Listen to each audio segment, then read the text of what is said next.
साम्राज्य न्यूज, सामान्यांचा असामान्य आवाज। राज्यात आज पहाटे 4 वाजता मोठा अपघात घडला आहे। मुंबईहून अमरावतीकडे जाणाऱ्या रेल्वेने पहाटे एका ट्रकला जोरदार धडक दिल्याने मोठा अपघात घडला। हा अपघात रेल्वे फाटकाजवळ झाला असून यामध्ये कोणतीही जीवितहानी झाली नाही।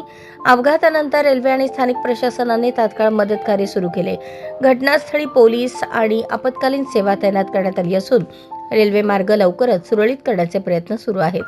बोदवड नाडगाव जवळ रेल्वे गेट तोडून एक धान्याने भरलेला ट्रक अडकून पडला होता।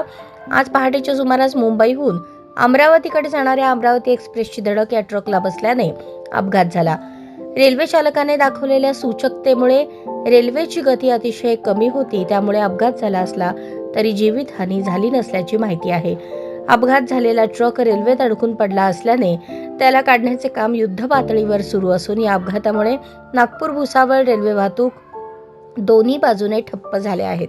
अनेक प्रवासी गाड्या मलकापूर, नांदोरा, शेगाव, अकोला या स्थानकात अडकल्या।